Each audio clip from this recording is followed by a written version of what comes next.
You guys are lucky. Me and the crew, we're lucky. My youngest son, poor guy, he's inside learning math. But we're gonna learn how to smoke meat.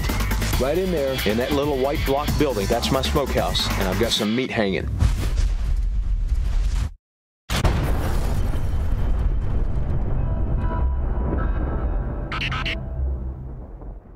This is a 380-pound hog that we cut up into pieces. It was gruesome, but let me tell you, the rewards are gonna be astounding. What I did is I salted this and put it out in the pool house to cure for 10 days, 2 weeks. Then we brought it in, we washed off all the salt, and then we peppered it. This is gonna go in the freezer as is. This and these pieces here, these trimmings.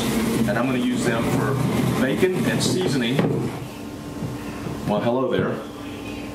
The other half, we're gonna smoke. It's gonna be delicious. I recommend a number of different ways of preserving food. Smoking is one of them, salting and then smoking, or just salting it. Jerking some meat, if you get the lean meat, and make jerky. Cooking and canning, freezing. All of these methods are useful, but you need to know a number of different ones. One of the main advantages of smoking meat, you can do it in difficult circumstances without a lot of high technology, and it's very simple to do. I'll show you how. It used to be a well house, so I put a roof on it. I took out the old well pump and all the equipment that went in there with it. I've converted it to a smokehouse. This is a cold smoke, by the way. These are not going to be cooked. They're just going to be flavored with the smoke. It's not going to get any more than probably 80 degrees when I've got the fire going. So I want a cold smoke, and what I'm going to do is build a very small fire and then just keep it stocked with some damp wood, and I'm just going to smoke it for a little while, probably not more than a day. I like a light smoke, so I'm going to make a light smoke. If you like more smoke, you can leave it in here for a couple of days. I'm going to get some of these damp pieces of oak, stack them around here like this, and they'll start warming up, and eventually they'll be smoking. These were actually out in the rain. These were under shelter, but outside in the humid air. They're pretty damp too. Got a little bit of dry paper, some very small pieces of tinder here. This is poplar.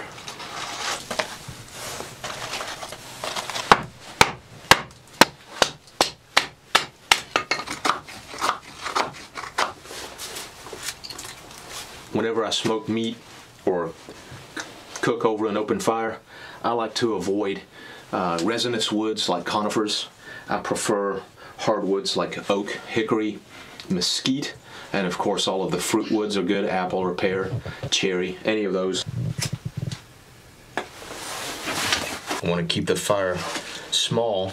Once I've got a small bed of coals, I can keep some of these damp pieces of wood next to it, and they'll start to smoke, and I'll just come out and check them, I don't know, every hour or so. Let that get going, and then I'll add some of these wet pieces. It doesn't have to be a billowing cloud of smoke in order to give that a good flavor. Everything that's really good takes time. We'll come out after a while and see how it's doing. If the fire has gone out, it's no problem. You just start it up again. This doesn't have to keep going any certain amount. It does make it hard to figure how long it needs to smoke, but you can tell after a while just by looking at it. Just do it a few times and gain some experience. Try it. Just learn how to do it. That small fire is creating enough smoke to fill this building. Well, as you can see, the fire has gone out, but it's very easy to start up again. Just get your knife, cut some shavings.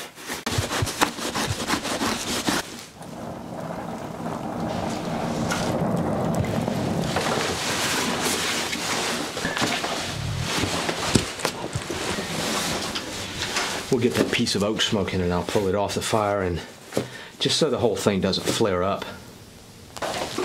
I've added this backlog because it helps it to retain some heat, so I don't have to come out here and check it as often. These were cut off of a crabapple tree, but it could have just as well have been a cherry or an apple or a pear from the orchard. Greenish wood, and it's got a sweet fruity smell. That's what I'm using for smoking. We've let it go for a couple of days. I had planned one day, but then I got busy and I wasn't able to check it as often as I needed to. It's getting there, but it's not there yet. So, let's get out of here. So I'm going to give it about a 24-hour total smoking time. When it's got kind of that reddish brown smoky color and smells nice and sweet and smoky, then we'll say it's done.